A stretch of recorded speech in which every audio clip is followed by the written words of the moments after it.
spaghetti. I took about 3 sets of Christmas lights and put a tree. I'm late doing ours. I've yet to do Just a bundle of wire. it's a nightmare. It's a nightmare. You just put this this morning. Yeah, we were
good morning.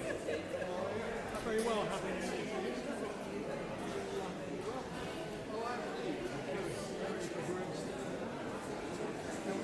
Oh yes, yes. I'm drinking chill as well. Possibly. Yes, I'm not sure.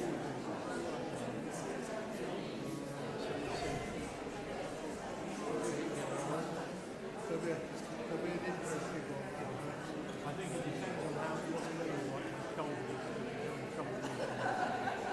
So I think it's warming up next week. Good.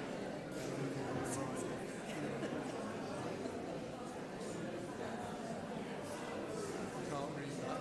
My glasses are all steamed up. I can't do that. Morning, Martin. Morning. Very good bash the other night. Thank you.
Try now.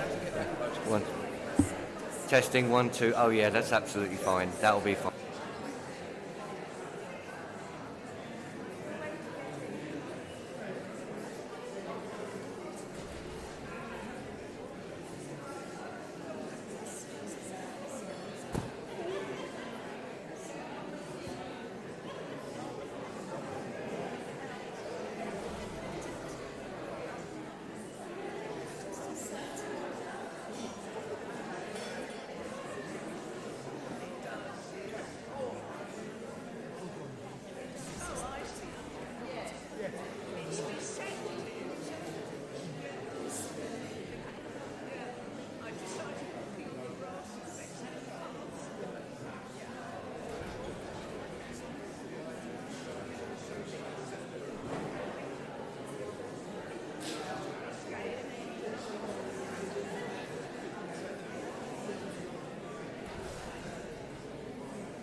Zoom, zoom.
Okay, everybody.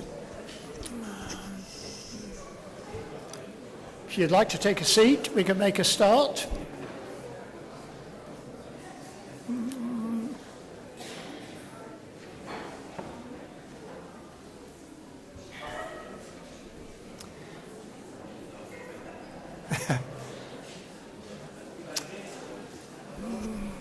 Okay, let's make a start, shall we? First of all, Colin, can you hear me at the back? Can you all hear me okay at the back? Yep, no? You can hear me?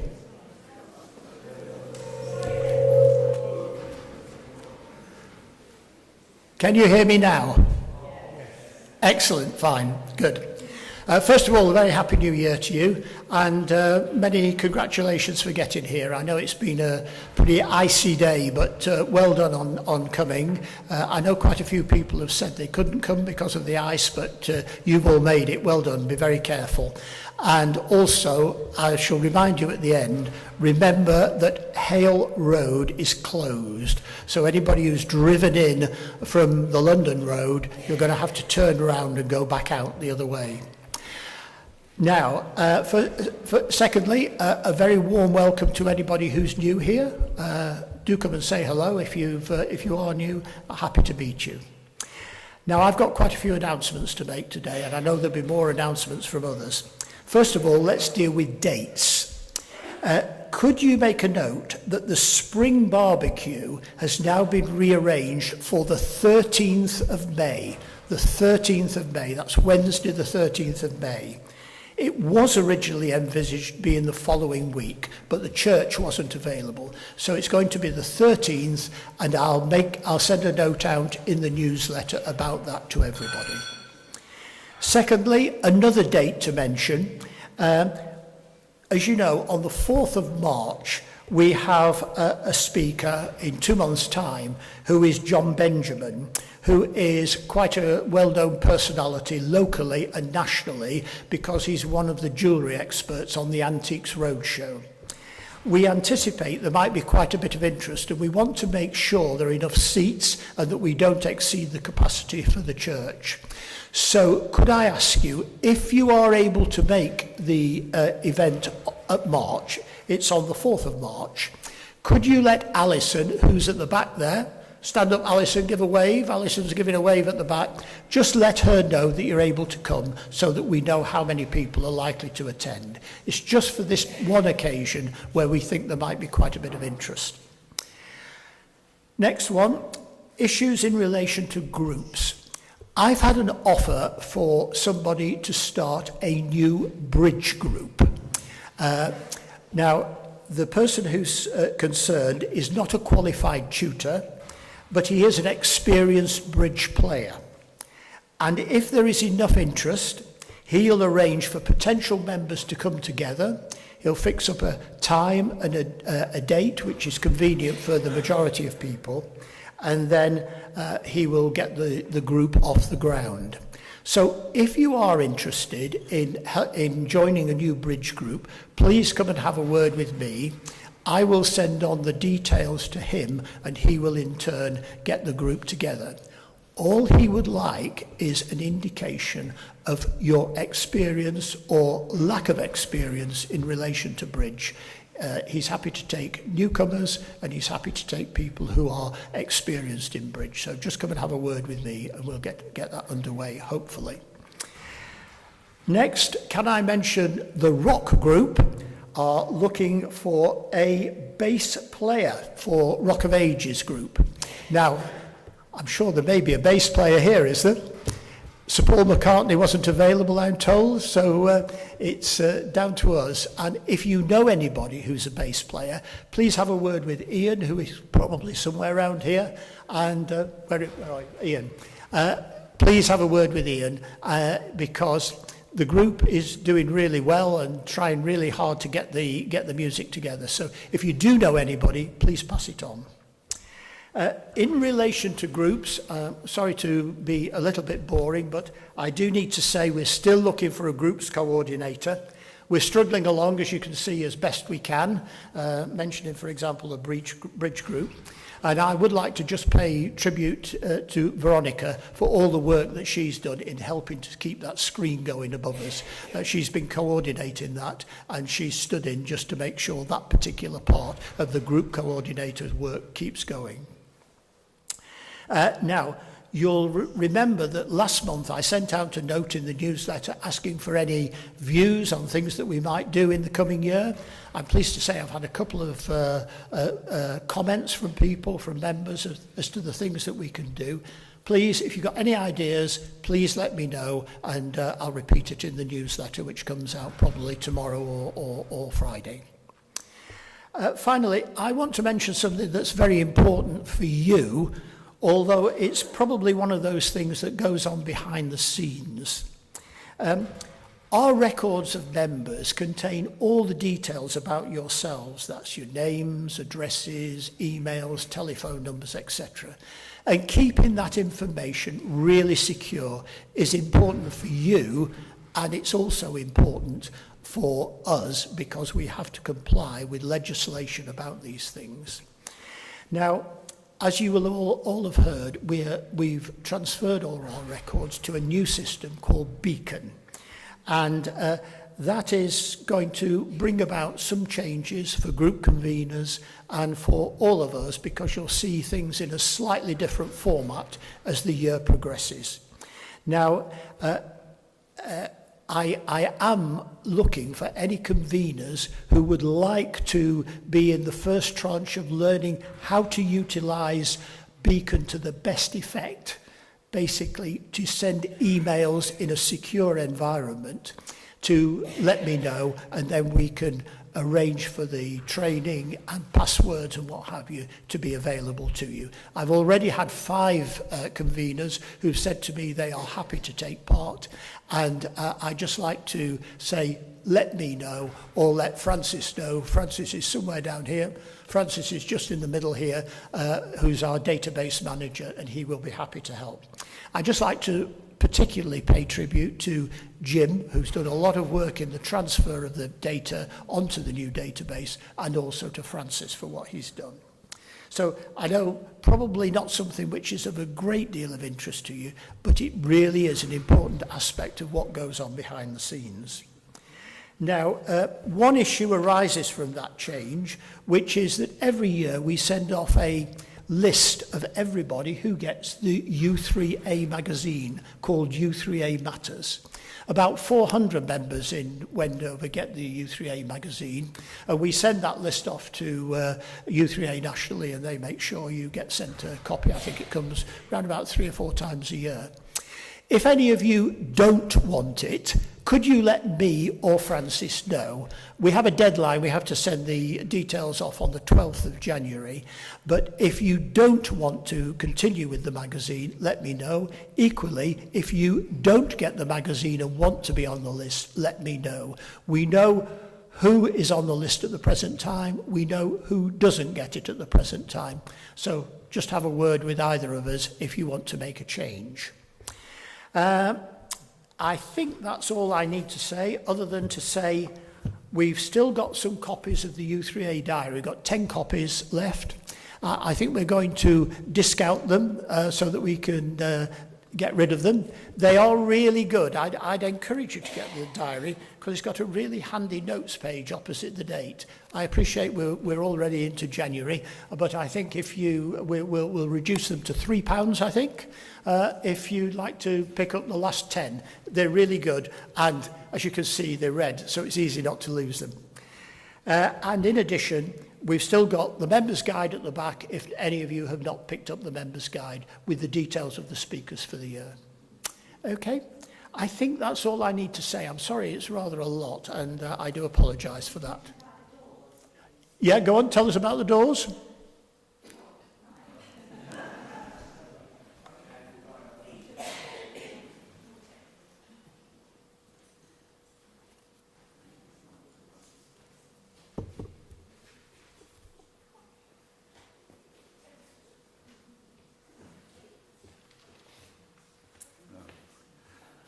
The reason you've had to come in the sideway is our very high-tech doors have fouled up. One of the locks has jammed, and so we've had to just turn all the electrics off to it.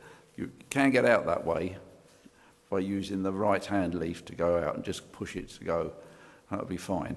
I've managed to stop it rattling, but as I say, you can go out that way, and so it's an escape route, and when you leave later on, there's no problem. But hopefully you'll get the problem solved soon. What happened was the door pushed through, and the stop that goes between the glass panel, the fixed glass panel, and the doors snapped, which should prevent the doors coming in.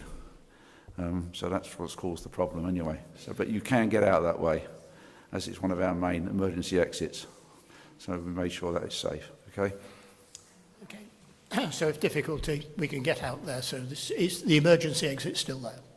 Right. Any announcements from anybody? Right, Veronica, off you come. Up you come.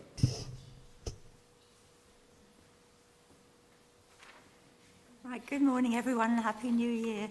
First of all, I'm going to talk on behalf of the Intermediate Walking Group. There is a walk on Tuesday the 13th. It will go ahead. The leaders are going to check it out tomorrow to see how the land lies. Are they going on Saturday? Beg your pardon. To see how it is. If it's going to be cancelled, you will be contacted if you have already signed up. So thank you. And the other thing is travel team. Now I'm hoping to run a visit to the Royal Hospital Chelsea and the Army Museum on Thursday the 30th of April. We last visited in 2009, and after a visit by a team to the Bowls Club from the Royal Hospital, it was suggested we visit again this year. Now, as we'll be travelling by coach, it will be dependent on the number of members signed up.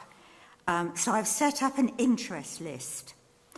Now, I understand that at the moment the coach to London is approximately £800, which is a lot of money.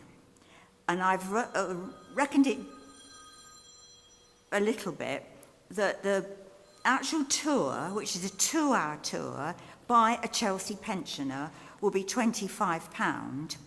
The Army Museum is free, but if we add onto the coach, it will make it to about £50 plus. If you're interested, please come and see me at the travel team table so we can judge whether it's worth running it. Thank you very much.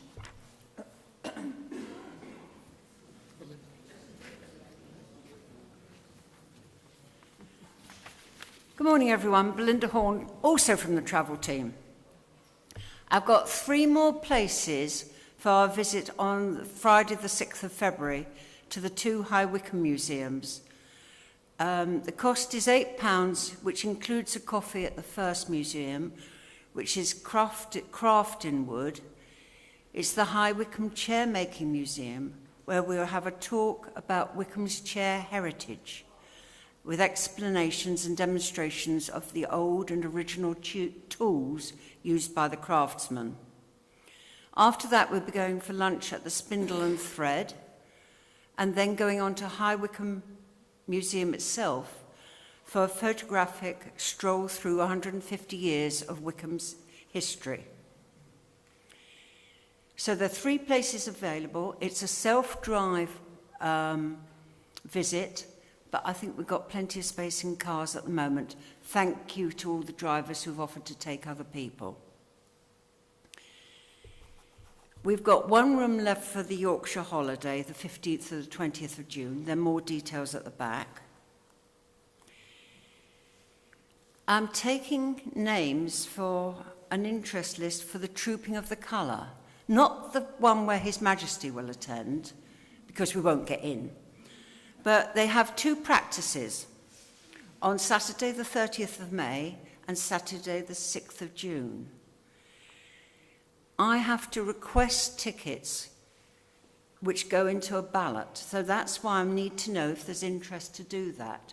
We will be travelling by train, either by Chiltern, if HS2 is allowing trains on that Saturday, or else by driving to Amersham and the Underground. There will be some walking involved, probably about 20 minutes there and 20 minutes back to the public transport. But also some of that time will be queuing to get in. Now, if it's raining, you won't be allowed to put an umbrella up, but you are allowed to wear a sun hat. So if you are interested in coming, please put your name down on the interest list. Also, we've got a visit to the Bodleian Library in Oxford on the 11th of March. This can be done by public transport. The timetable's there. I've sorted it all out. Or you can drive to Thornhill and then get the bus in. With the Bodleian Library visit, you get an opportunity to go into the Camer Radcliffe building. It's the only way the public can get into that. The tour is 90 minutes, so you will have free time in Oxford if you wish, or you can go later on in the day. The tour is planned for about 1:45. I can only take 14 people. It's £17 per person. If I only get 12, it goes up to £19.50. If I don't get 12, we won't go because it gets exorbitant. After March 31st, the costs go up tremendously. That's why it's fairly short notice. And I apologise, neither of those things are on the website because I haven't had time to put them on the website yet. Thank you.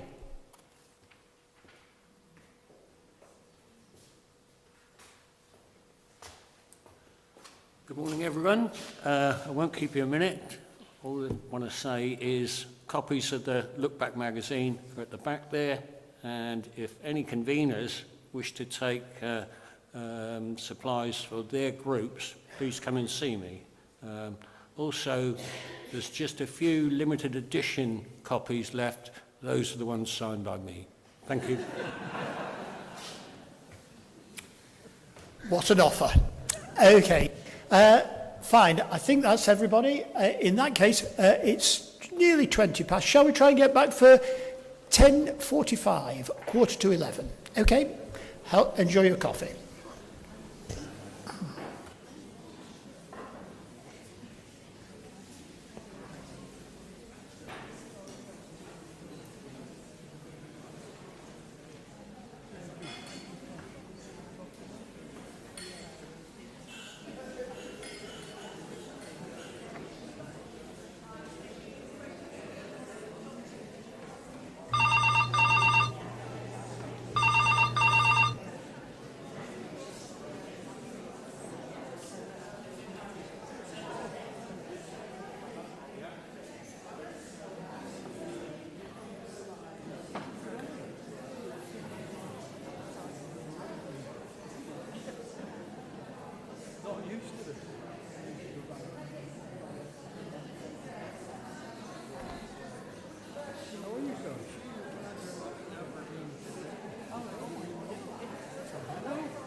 Why am I telling you this? It's toilet rolls. We got back. Hello again. We're getting a long story. Well, I'm going to go and get the coffee. Could you give me a book?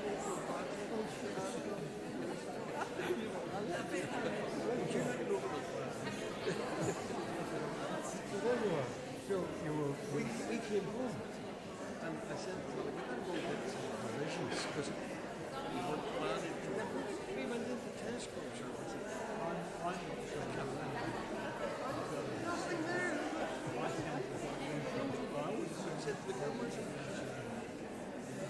I'm looking for toilet rolls. I said, I think we're okay. I think things like bread. So we're in this. What was this about? I think people are saying there's a lot of things we can cope without, but buy a newspaper. The Belfast Telegraph, for example. The Aberdeen Angus. Or not Angus. Hey, sweetie, how are you? Have you had your coffee? Did you get me one?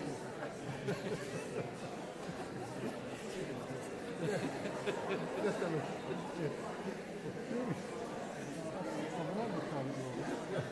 Every time I see you, toilet roll. Singapore. COVID.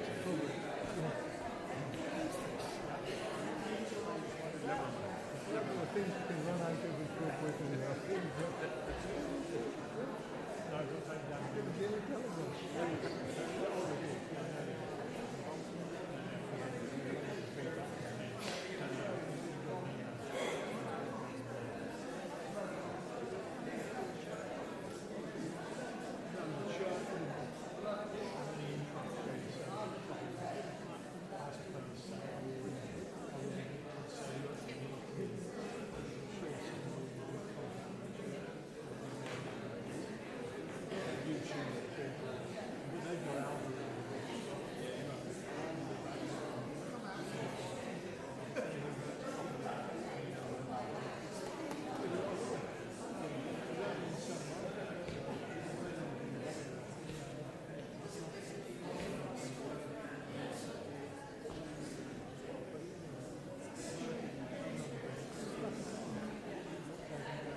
Okay, if everybody could take a seat.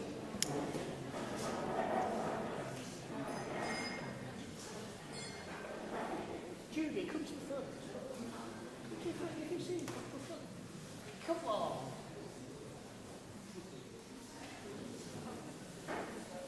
Come on, Nick. Come on.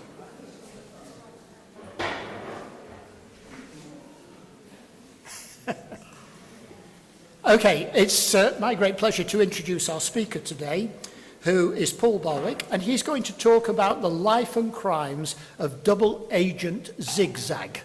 I hope, if my wife's here, that it doesn't cause a migraine. Zigzag.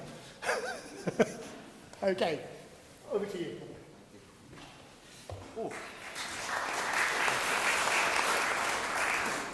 Good morning, everyone.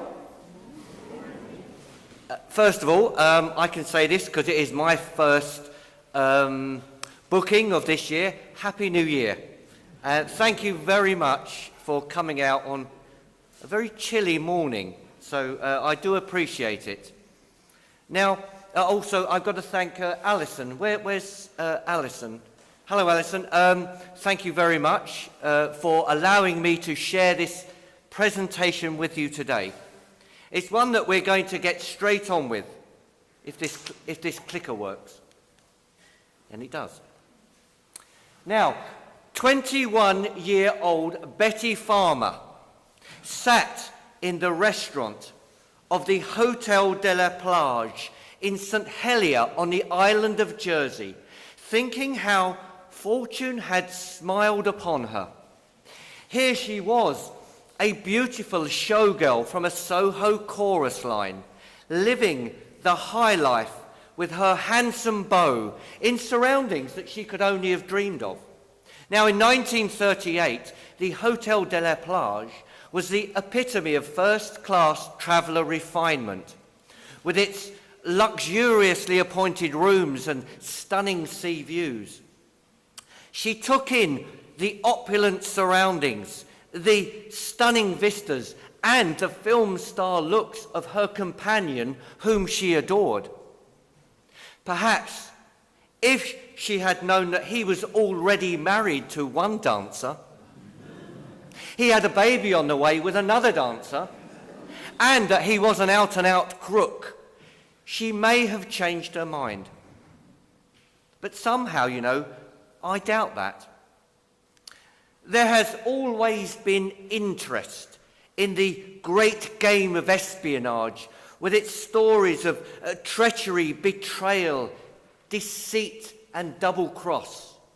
Today I share with you a story of one unique individual who, due to seismic world events and his own self-determination, carved for himself a place in British espionage history. A man who saw himself as this fearless hero starring in his own Hollywood film. Of course, as in any blockbuster, there are leading ladies, dastardly villains, comic interludes. The tale of Eddie Chapman is all of this and more. And so, welcome to the life and crimes of Double Agent Zigzag, the Eddie Chapman story. Now, just a little bit about myself. For those of you who perhaps weren't here the last time, I spent a whole career in the police service, 34 years, the last 12 of which I entered the world of police intelligence, where my focus was the world of organised criminal networks and crimes of violence. I acquired a national role in counter-terrorism within the Metropolitan Police Counter-Terrorism Command. I retired 2019, and I'm very pleased to say that I set up my own walking tour business in London focused on international espionage. And of course, I know some of you here today may have taken that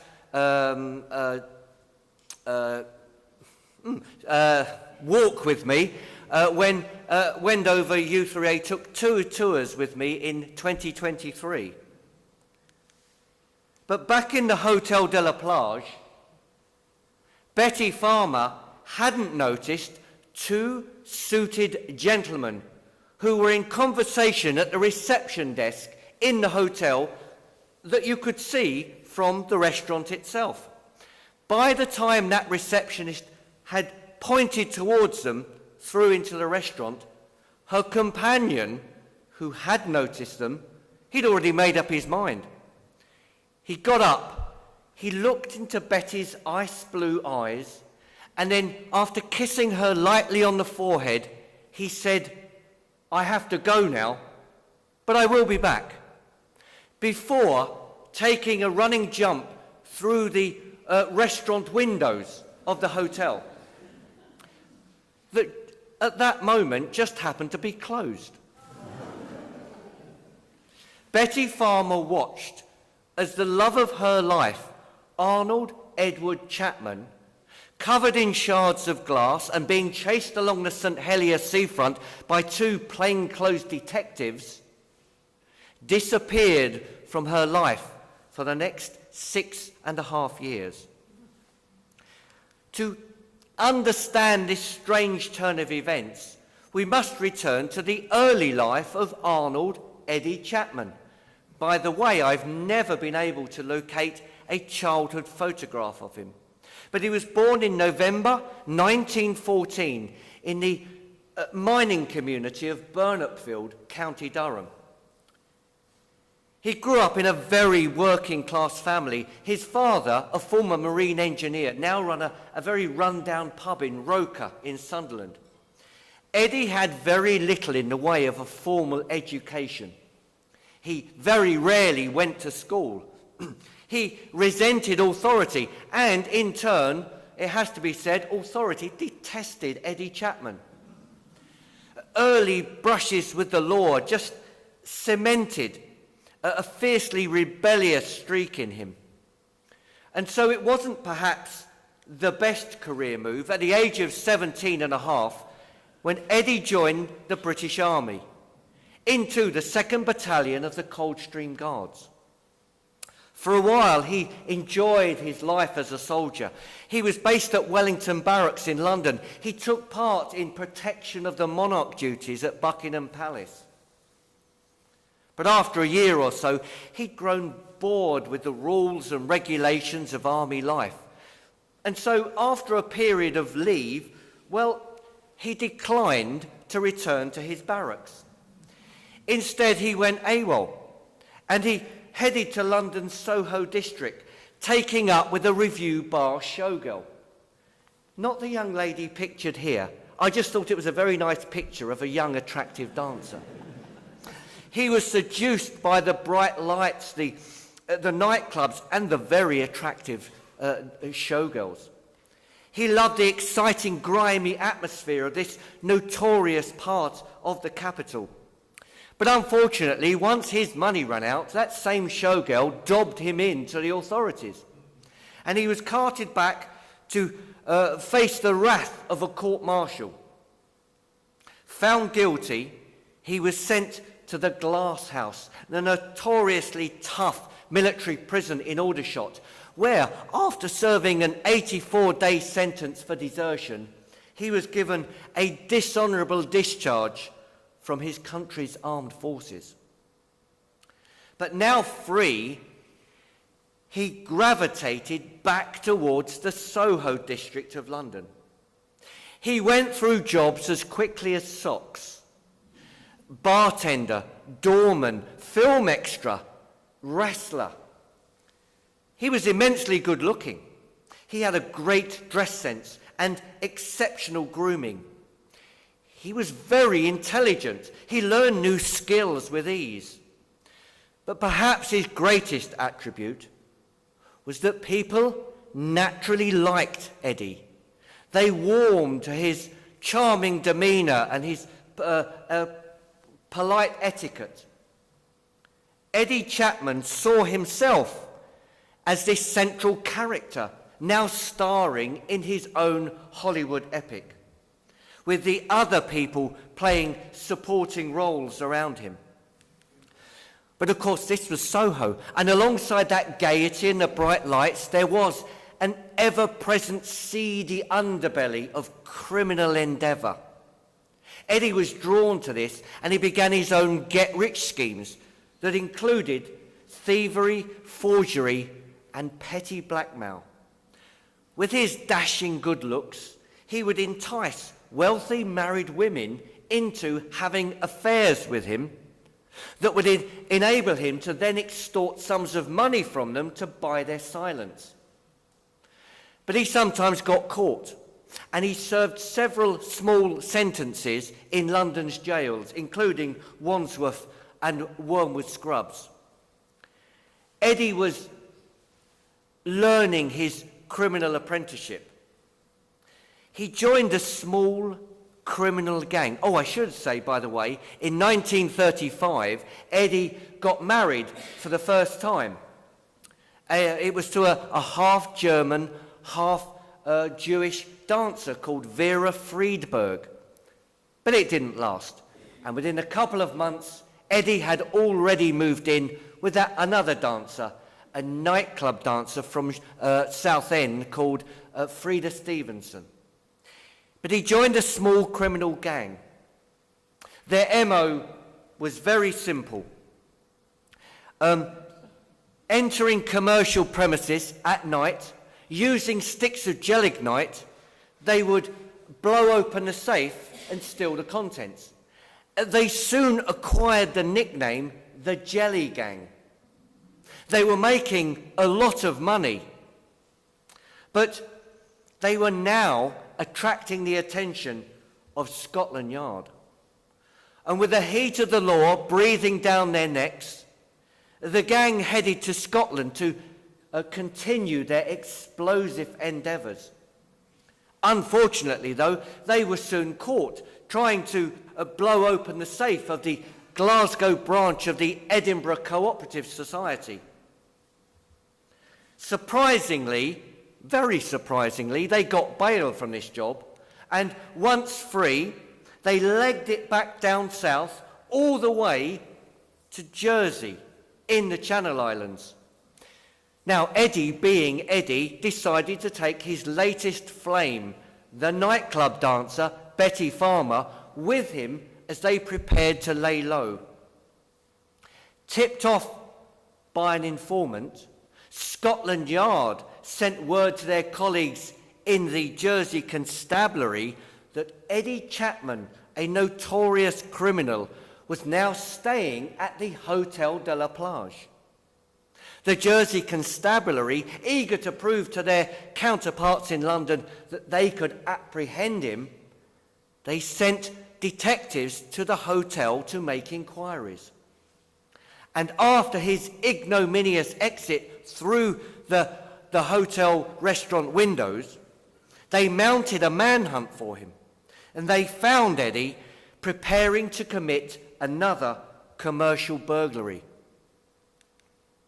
On the 11th of March 1939, Eddie received 2 years' imprisonment to be served at Newgate Street Jail in St Helier, with the very dismal prospect of a further 14 years' imprisonment coming his way when he would be deported back to the mainland after the end of his sentence. Eddie ingratiated himself with the prison governor, a man called Captain Thomas Foster. He did household chores in the governor's apartments, and he got a job weeding his gardens as well. On the 7th of July 1939, Eddie repaid the governor's faith in him by escaping from jail, wearing the governor's favourite suit. Recaptured within 24 hours, he was then sentenced to another 2 years on top of his original sentence. Oh, excuse me. But world events were about to overtake the trials and tribulations of prisoner Eddie Chapman.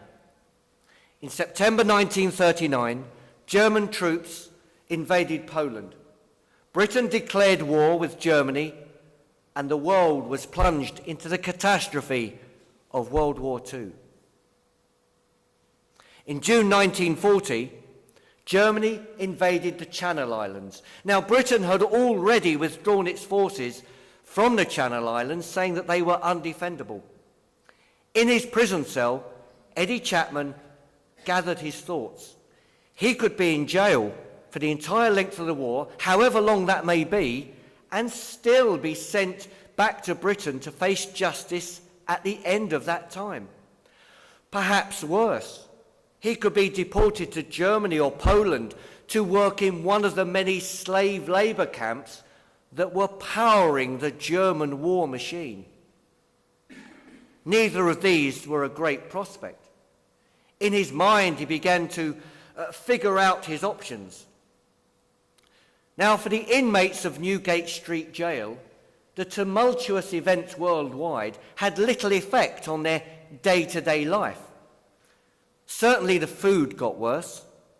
The prison officers dished out a harsher regime. Oh, and yes, his first wife, Vera Friedberg, well, she divorced him. But it was a letter he received one day from another long-forgotten girlfriend of his that would really get his mind racing. It was from his, that long-forgotten Soho girlfriend of his, Frida Stevenson, that nightclub dancer from Southend. She wrote to him informing him he was the father of a daughter, Diane, enclosing this photograph of mother and child. She explained her parlous financial situation and implored Eddie to send whatever money he could spare. But the prison governor, Captain Thomas Foster, still furious at Eddie for having betrayed his trust in him, denied him the means to answer any of the letters that she sent him, and she sent him quite a few. As a result of this, he got very depressed.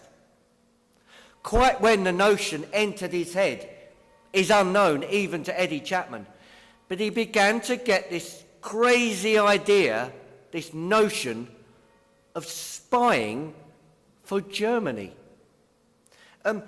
Perhaps he needed that sense of purpose that was missing from his life. Perhaps he thought it was the only way he would ever get back to Britain to see his newly discovered daughter. Now, Eddie and a fellow inmate called Anthony Faramus, who, by the way, is worthy of his own presentation himself, they wrote a secret letter to the head of German forces in the Channel Islands offering to become spies for Hitler. It was at best a long shot, and it was met with a conspicuous silence from the Germans. Well, on the 15th of October 1941, Eddie was released from jail. With Britain and Germany still at war, at least he couldn't be sent back to the mainland. He and his friend Anthony Faramus, they set up a barber shop in St Helier, combining haircuts to the German troops with a thriving black market enterprise buying and selling cigarettes to sell to the local population. They had all but forgotten their crazy plan to spy for Hitler. But German military intelligence, known as the Abwehr, they had not forgotten.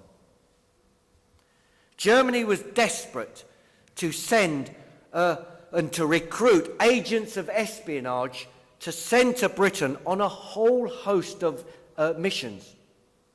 Their attempts at infiltrating Czech and Polish spies had been a dismal failure.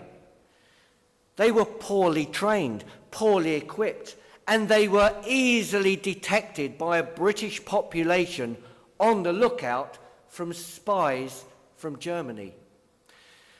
No, they needed someone who knew the British way of doing things. Someone who hated the establishment. Someone who ideally may be a criminal with a knowledge of escape and evasion, and even perhaps a knowledge of explosives. In short, they needed someone exactly like Eddie Chapman. And so they devised a plan to spirit Chapman and Faramus away to France. In December 1941, they were arrested at their lodgings in St Helier, and they were transported all the way to France to a concentration camp northeast of Paris. Now, its official name was Fort de Romainville, but its nickname was much more telling. It was known as Death's Waiting Room, and it held suspected spies, resistance fighters, and people whose only crime was not showing enough deference to their Nazi occupiers. They both endured a torrid time in the worst conditions imaginable until the 18th of April 1942, when Chapman was suddenly released from his squalid underground cell into the care and protection of a man he would come to regard as a lifelong friend. His name was Dr. Stefan Grauman. Only, of course, it wasn't really. He was Captain Stefan von Groening, an aristocratic military intelligence officer of impeccable breeding and a confirmed Anglophile. Von Groening was the head of the military intelligence, the Abwehr, in Nantes. He ran a school for spies at the Ville de la Bretonnière in western France. His task was to infiltrate agents into Britain to spy and commit acts of sabotage for Germany. From the very outset, von Groening treated Eddie Chapman with the utmost respect and courtesy that was reciprocated, and it became a very special bond between the two men. Chapman was their star pupil. He was allowed to recuperate and regain his physical and mental alertness. For his part, he willingly immersed himself into the world of the secret agent. They gave him the code name Fritzchen, or Little Fritz. He learned spycraft techniques, including secret Morse code, radio operating. He was taught how to make homemade explosives using ingredients only found over the counter in British shops. He learned how to write in invisible ink. He learned how to parachute out of an aircraft. He was taught how to use a firearm and learn self-defense techniques. Now, he was already fluent in French from his time both in Jersey and from his time in the concentration camp. He added German to that with an ease that shocked and delighted his tutors. In the evenings, Chapman, von Groening, and his mentors, they would eat hearty French food and drink copious amounts of French wine and brandy until they were all very drunk.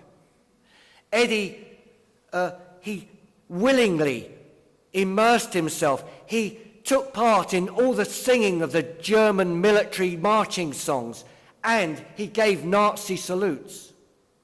He loved the importance of the position he found himself in. He was that hero, starring in his own Hollywood film. Over the course of 8 months, Eddie was physically and mentally honed to perfection. In December 1942, Agent Fritz was ready, and the purpose of his mission was revealed to him. He would be parachuted into Britain near Wisbech in Cambridgeshire. He would travel to London, where he would set himself up in lodgings. Using explosives made from over-the-counter ingredients in Britain, he would then make his way to the de Havilland Mosquito aircraft factory in Hatfield, Hertfordshire, and he would blow up 4 electricity generators that powered the factory. The target had been selected by Hitler's second-in-command, Reich Marshal Hermann Göring himself. Publicly, of course, he hated the Mosquito aircraft, but in truth, as a World War I fighter ace, he loved its lightweight wooden construction, its maneuverability, bombing and night fighting capabilities. He realized it would be a massive blow to be able to halt production of this fearsome warbird. On the night of the 16th of December, 1942, Eddie boarded a Fokker-Wulf aircraft at Le Bourget airfield in western France. He took off into the night sky bound for Britain. German intelligence had given him the best possible training. His equipment was first class and of British origin. He had a clear objective and he had the means to achieve it. There was only one flaw in the entire plan, and that was, for months beforehand, British military intelligence had known all about Agent Fritz, and they were making their own plans for his arrival. Bletchley Park lays 50 miles north of London, near Milton Keynes. We all know the vital role it played in the Allied victory over Germany. It was here that Operation Ultra deciphered secret German military communications for almost the entire length of the war, giving them an immeasurable advantage over the opposition. The Enigma machine was an encryption device developed and used by the German military. By World War II, it was the standard method of sending top-secret communications. It was considered unbreakable. However, as early as 1932, Polish mathematicians had begun to decrypt the Enigma codes, and it was their efforts that led to the formation of Operation Ultra at Bletchley Park. And it was here that secret German military communications about Agent Fritz started to bubble to the surface. They knew he was British, about 30 years of age and about 6'1" tall. He spoke English, French and German. He had a knowledge of explosives. He knew how to operate a wireless. They'd even managed to narrow down the area where they thought he would land in Britain, in the Cambridgeshire area around Wisbech. They now put in place measures for his capture, and Operation Nightcap commenced. They say fortune favours the brave. Well, Eddie Chapman was most certainly that. He was returning to Britain, where he was already a wanted criminal, working as a spy in wartime for the Germans, with the near certainty that something beyond his control would go seriously wrong. Well, it did, and it almost certainly saved his life. Because as the aircraft entered the drop zone over Wisbech, Eddie prepared to leave the aircraft. On the green light, he jumped through the hatch, whereupon he promptly got caught on a metal strut, meaning he was half in and half outside the aircraft and unable to do anything.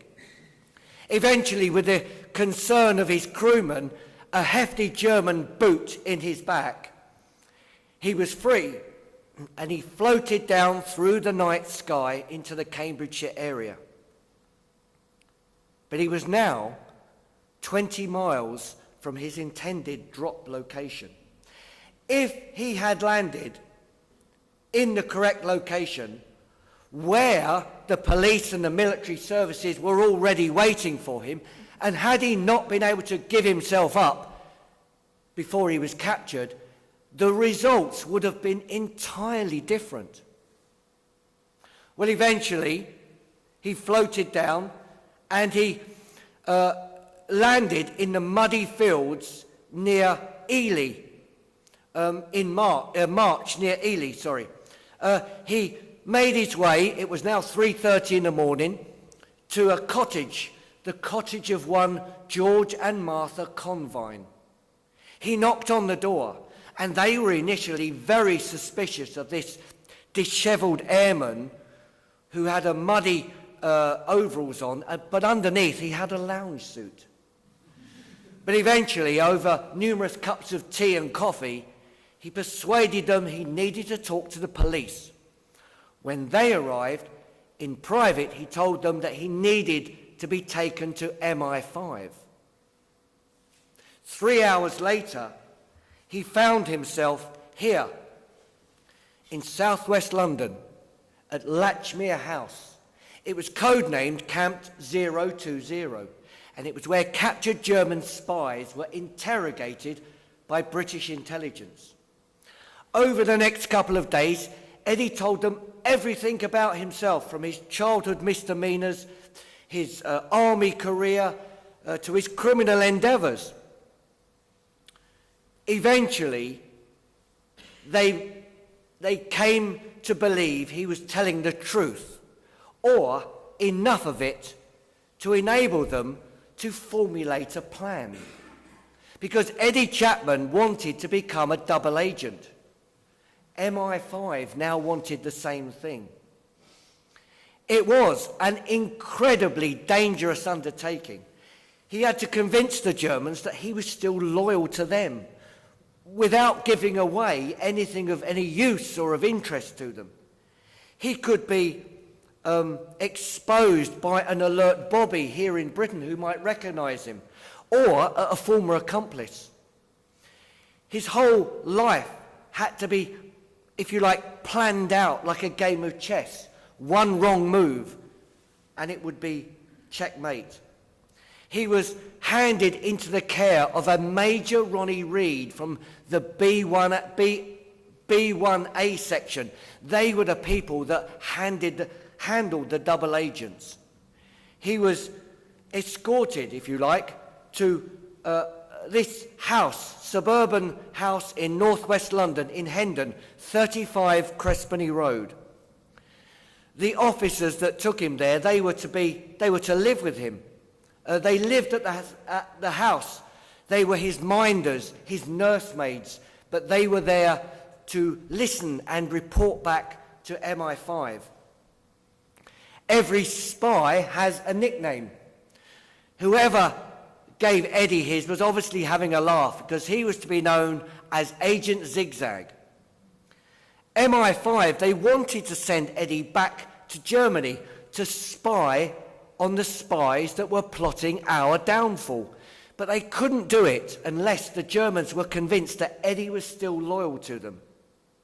And so they devised a cunning plan to deceive the Germans. They would just have to blow up those boiler rooms at the Mosquito aircraft factory in Hatfield. Now, Eddie's mission, it was to blow up the 4 electricity generators that you can see here, highlighted in the bubble. This was the boiler room here, and this was the whole factory that was building the Mosquito aircraft. With those out of action, those boiler rooms, production of the Mosquito aircraft would cease. From a bedroom at Crespany Road, Eddie relayed to his German spy handlers that he was preparing all the explosives necessary. Of course, they couldn't really allow Eddie Chapman to blow up such an important piece of the military structure. And so they turned to the services of a brilliant stage magician and illusionist to fool the Germans into believing that Eddie Chapman's efforts had been a complete success. Now, Jasper Maskelyne was a pre-war West End entertainer and magician. When war came, he was commissioned as a wartime entertainer. But military intelligence, they recognized his skills in camouflage and creating illusions on an industrial scale. Using cardboard, paint, paper mache, and tarpaulins, Jasper Maskelyne and his team set to work demolishing those boiler rooms. This act of sabotage took place on the 30th of January 1943. Under cover of darkness, Maskelyne and his team made it look like 2 bombs had completely wrecked those generators. These photographs show the area of the ruined boiler house. The generators that you can see on their side are wooden replicas. Painted tarpaulins, debris scattered around the site provided this illusion of wide-scale damage. Perhaps not from ground level, but when they were subsequently photographed by German reconnaissance aircraft from 5,000 feet, they provided compelling evidence that Eddie Chapman had dealt a great blow in the name of the Third Reich. Eddie Chapman was now a bona fide German war hero. Both MI5 and Chapman himself, they were keen to return to Germany to infiltrate the Nazi spy apparatus. Chapman had signed a contract with his German spy master, von Groening, paying him some £15,000 for a successful mission. That's about £500,000 at today's exchange rates. German intelligence told him to return via neutral Lisbon in Portugal, MI5 provided this paperwork here, and using the identity of able seaman Hugh Anson, he joined the crew of the RMS City of Lancaster, sailing from Liverpool to Lisbon. Only the captain of the Lancaster knew Eddie's real identity. Now, when they got to Lisbon, he officially jumped ship, and he met his German spy handlers in Lisbon. He was taken all the way through, first of all to France, where he was given a thorough debrief on his mission, and then all the way up to Oslo in Norway for a well-earned rest and a new job. Of course, Norway had been invaded by the Germans in April 1940. The Nazis were hated by most Norwegians, but for the conquering German military, Norway and Oslo was a very pleasant location. Chapman was employed to teach spycraft techniques at a school for spies in Oslo. They gave him money, a lot of it. They bought him a house, and they even bought him a boat to sail on the Norwegian fields. Not this boat. I just thought that was a nice picture of a boat on the fields. However, the Germans were so impressed by what they thought he had achieved on that one night in Britain that over a very fine dinner, von Groening slid across the table to Eddie a small black leather wallet. Inside was the Iron Cross, second class, a medal of service and bravery to the fatherland. Eddie was genuinely surprised, dumbfounded, and impressed in equal measure. He will forever remain the only British citizen ever to be awarded the Iron Cross in the Nazi era. Oslo could be a very dangerous location for any unsuspecting German. Eddie felt the cold shoulder of a subjugated nation seething with anger and resentment. But there were safe havens where the Germans could eat, drink, and socialize in safety. And the Ritz, Oslo, was the best of the best. Here, Eddie would mingle with German officers who were in awe of this enigma in their midst. For his part, Eddie loved the importance of the role that he was now fully immersed in. One evening in April 1943, at the Ritz Hotel, Eddie's attention was drawn to a beautiful young woman celebrating her 21st birthday there with friends. He walked over to her and in perfect French, he introduced himself. He was met with a silent disdain.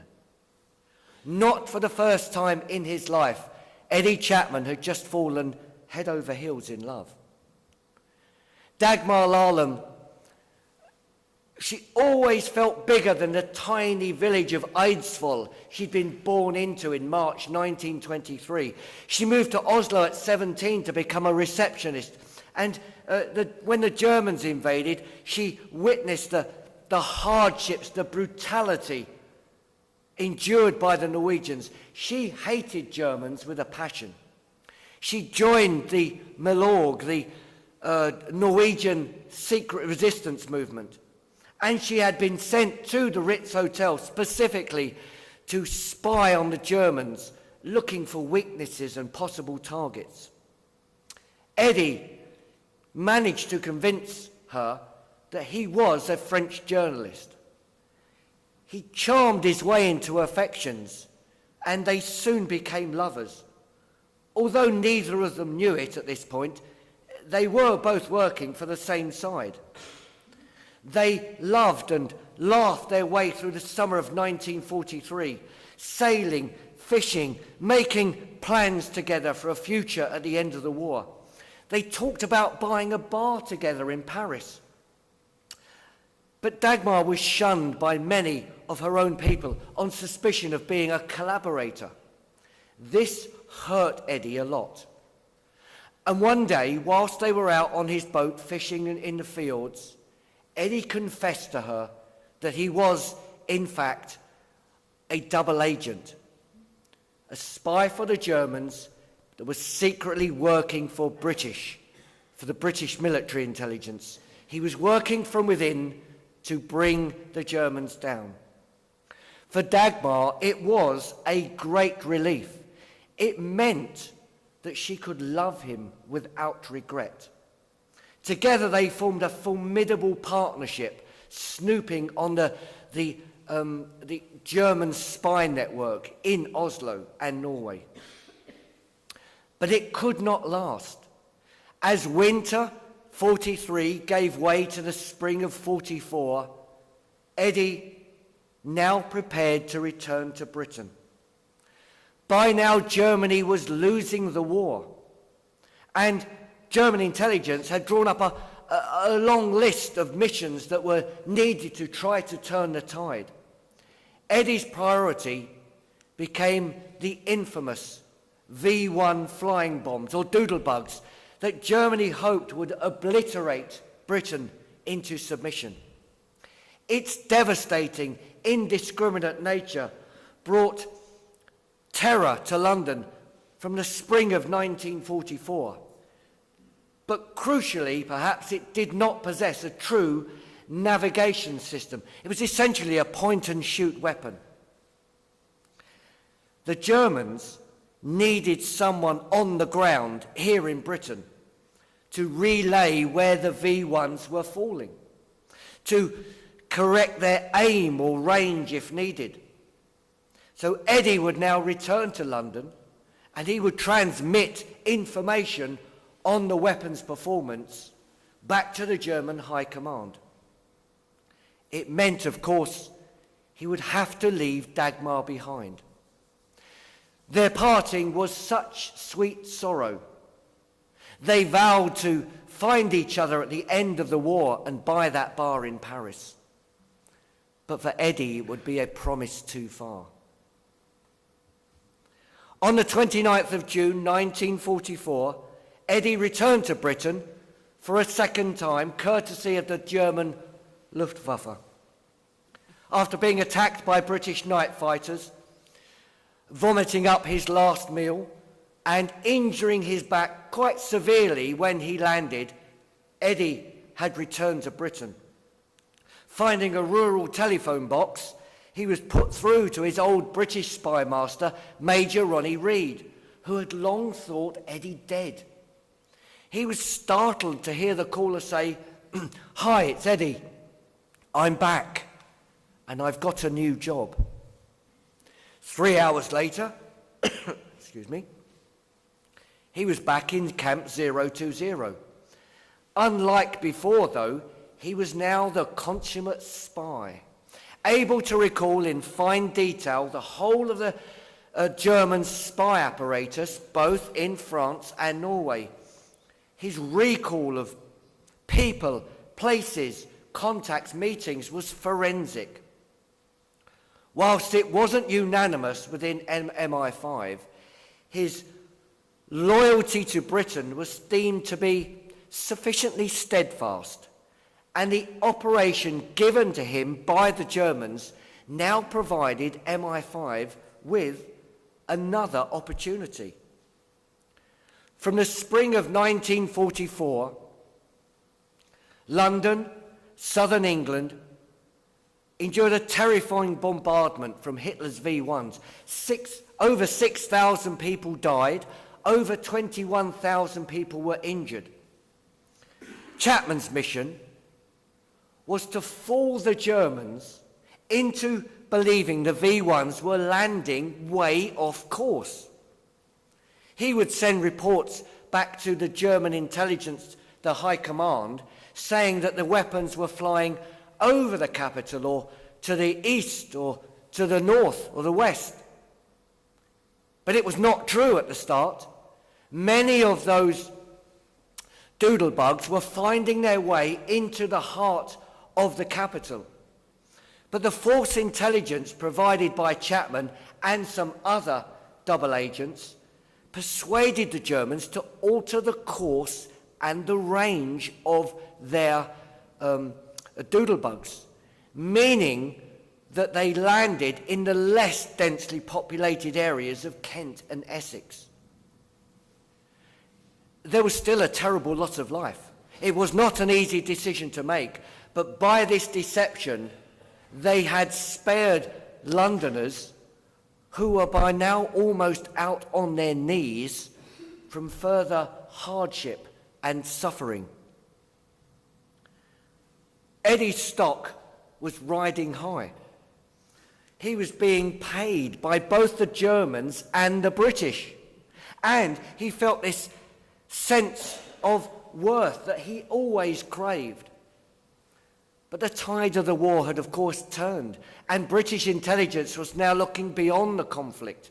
And MI5 officials began to question engaging the services of such a notorious criminal. Eddie's main supporter was always Major Ronnie Reid, but when he accepted a promotion and a move, it was his replacement that would be his nemesis, and not the Germans. Major Michael Ryde was a regimented, highly capable, highly moralizing officer who saw nothing good in Arnold Edward Chapman. No formal education, a disregard for authority, and known links to the criminal underworld. These were just some of the reasons he put forward for an immediate dismissal of Chapman. He pointed out that he was still receiving money from the Germans, much more than he was getting from the British. That alone must put his loyalty in question. There was also his well-documented friendship with his German spy master, von Groening. And Major Ryde had now discovered that Eddie was reverting to type. As the V1s and later the V2s stopped coming, Eddie was put on a sort of a gardening leave whilst they worked out what they should do with him. With little to do, his old habits returned, and he began visiting his old Soho haunts and consorting with well-known figures from the London underworld. He kept the company of many women. This was all recorded by Major Ryde, who had him followed on many occasions, and the coup de grace was produced one evening when an MI5 officer unexpectedly visited Chapman at his flat. He found him hosting a party full of drunks, lowlifes, criminal contacts and ladies of the night. When one of them shouted out, "Have you come to take Eddie away on another secret mission?" Major Ryde knew he had his man. With his report filed, Eddie was dismissed from the Secret Services on the 2nd of November 1944 with a £5,000 payout plus £1,000 of money that he was allowed to keep from the Germans. But most importantly, he also received an informal pardon for the outstanding crimes against him. And with that, at the age of 30, his career as a spy was over. Now, you might think his swift and inglorious departure would have fostered feelings of resentment, but no, far from it. He saw it, in truth, as a loosening of the shackles that bound him. And now, of course, once again free, with a very healthy bank balance and a clean slate, he, of course, was ready to return to normal life. And where was normal life for Eddie? It was back in Soho. He again associated with his underworld bosses, lowlifes, and celebrity figures. It's a well-known fact that Noel Coward, this celebrated actor, was a very good friend of Eddie's. Both MI5 and the government, they were very wary about what Eddie may reveal if he ever found himself before the magistrates or a judge. And they were very right to be uneasy, because, as predicted, he came into contact with the judiciary on many occasions over the next 30 to 35 years. But every time he found himself in the dock, the magistrate or judge would very discreetly be handed a plain brown envelope that contained details of his heroic wartime service.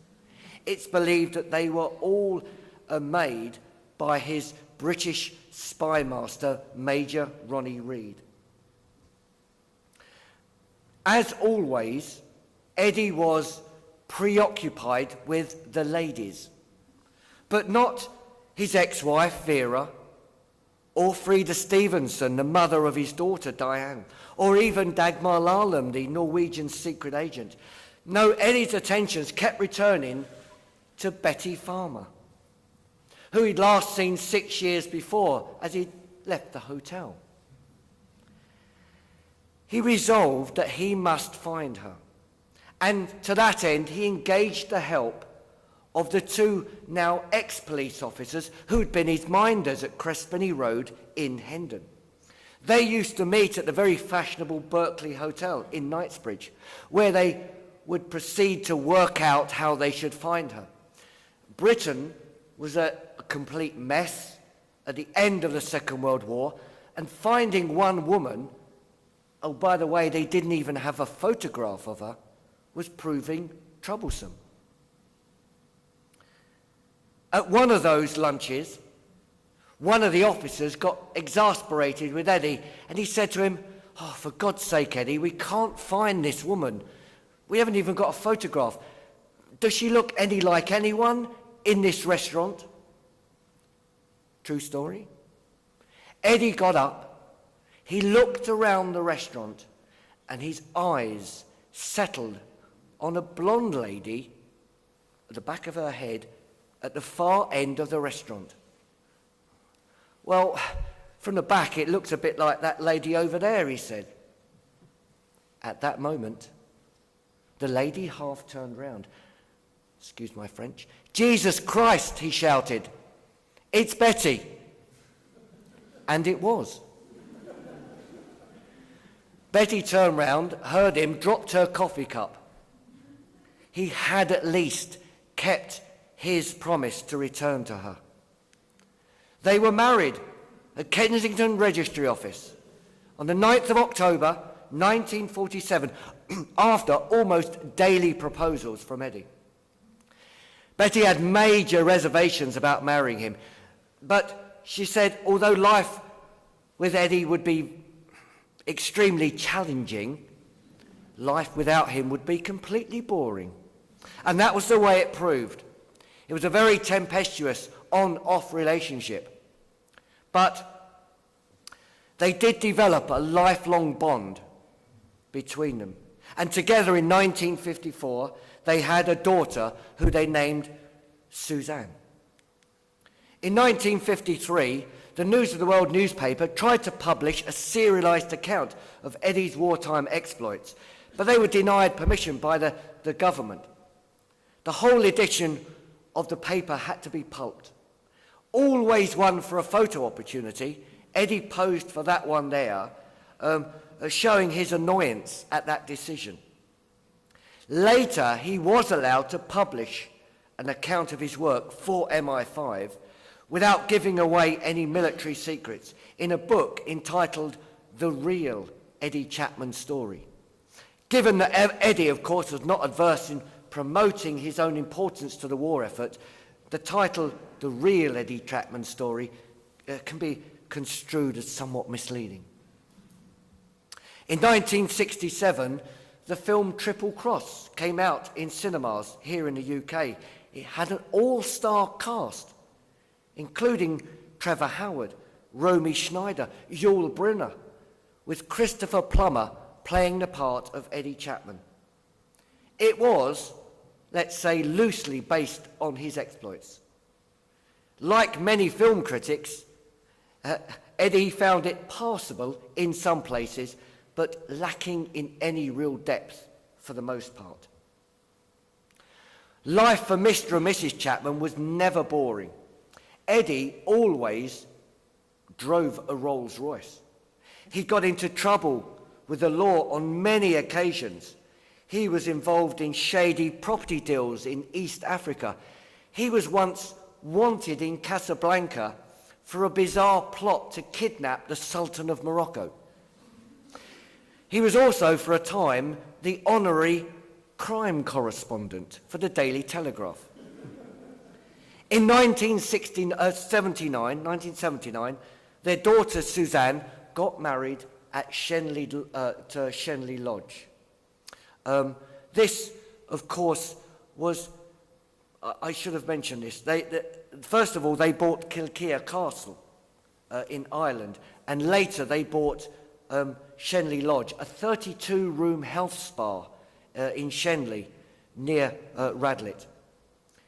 When their daughter got married in 1979, as the reception was perhaps winding down and some of the guests were leaving, Eddie was seen walking arm in arm in the gardens of Shenley Lodge. And on his arm, there was an elderly, bespectacled gentleman. Some of the guests said, "Oh, look, they look like brothers." And indeed, in a way they were, because it was his old German spy master, von Groening, a.k.a. Stefan von Graumann. His German spy master who he'd been reunited with many years later. The last years of Eddie's life, they were not kind to him. He became very frail and infirm, resulting from those back injuries he'd received on his second landing back to Britain.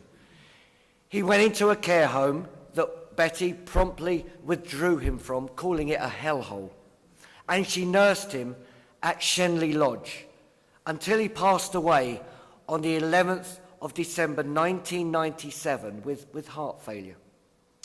Throughout the years, there has been much debate on the virtue and vices of double agent Zigzag. What did he achieve during those war years as a British agent? At what cost to himself and others? And who was he really working for?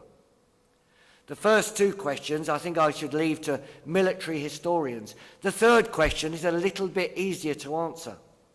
Who was he really working for? Well, the very last scene in the film Triple Cross shows Eddie, Christopher Plummer, drinking in a London bar at the end of World War II. A military-type person with him says, "Come on, Eddie, who are you really working for?" Eddie turns to him and says, "You really don't know." He then turns towards the bar and the mirror over the bar. He raises a glass and he winks. He's looking directly at himself. I think Eddie Chapman always looked out for Eddie Chapman.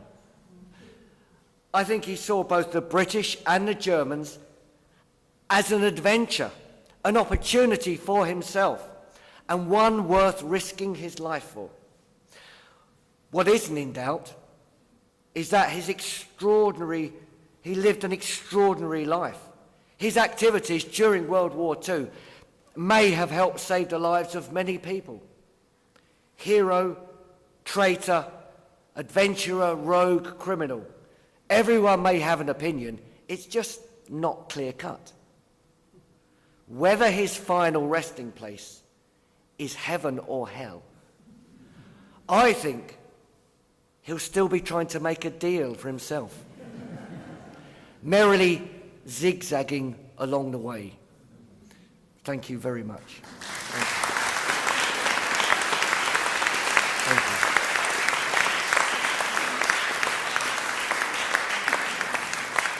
Fascinating. Any questions? Anybody got any questions they want to raise? Yes. I'll start with this one because it's closer. Oh, thank you. Hi, you were talking about his time in Norway, but you seemed to imply that British intelligence thought he was dead. So he wasn't in communication with the UK, with the English authorities during that point? No, he didn't maintain any contact whatsoever. They did think that he had been exposed after he was taken,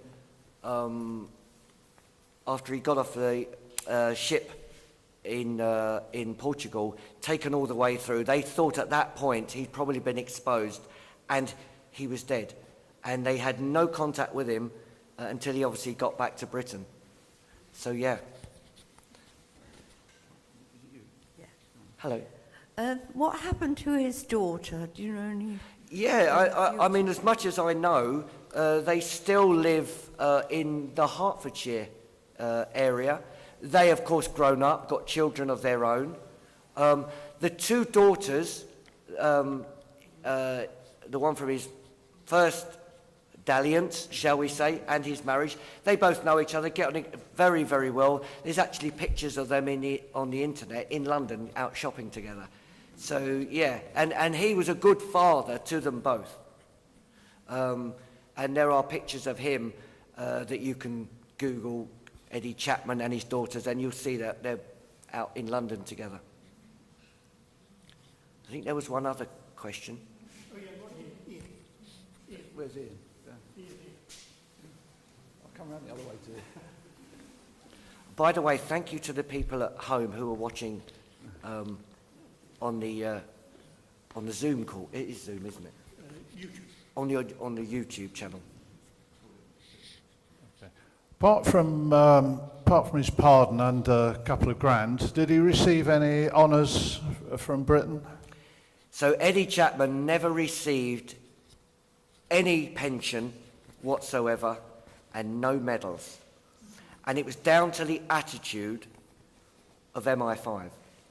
It was, of course, at that time a gentleman's network, the old boys network, which it remained up until the disasters of the Cambridge Five and more than five, the Cambridge Spies, later in the decades that came on. It was always a gentleman's game. You were never recruited. They'd never recruit someone like that legitimately. So they hated Eddie Chapman.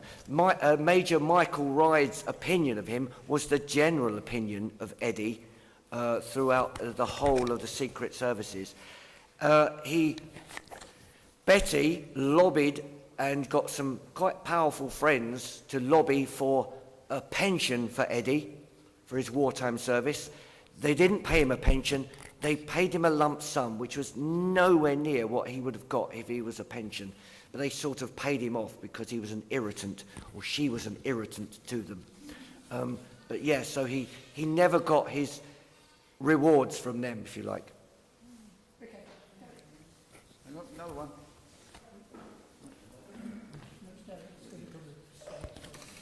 Oh, you? Okay. Yes, of course you can. I have to say, that was a fantastic presentation, and the detail was marvellous. That guy, multilingual. Can you talk into the mic? Oh, into the mic. 1, 2, 1, 2. Sorry. Yes, I think Paul's presentation was fantastic. Really detailed. A guy who, you have a secret admiration for him. He's audacious, multilingual, resourceful. The one question I would say to you, do people really appreciate the role that intelligence plays in these sort of wartime efforts and what have you? I think that it certainly, we know more about it now. Of course, it was all subject to the Official Secrets Act, as is everything today still. And it's only when these things get released after a certain amount of time to the National Archives that we all become aware of these people. I mean, many of the ladies that worked at Bletchley Park, they took those secrets with them to the grave because the Official Secrets Act meant something to those people. And so they never talked about it. Others did talk about it, but we get most of our information from the National Archives and whatever the secret services are prepared to, put out in the public domain. So it's very difficult, very difficult. Have you ever heard of the Canovo inquiry? No, I haven't. Do you want me to tell you something about it? No. Another day. Yeah. Thanks again. That was a fantastic presentation.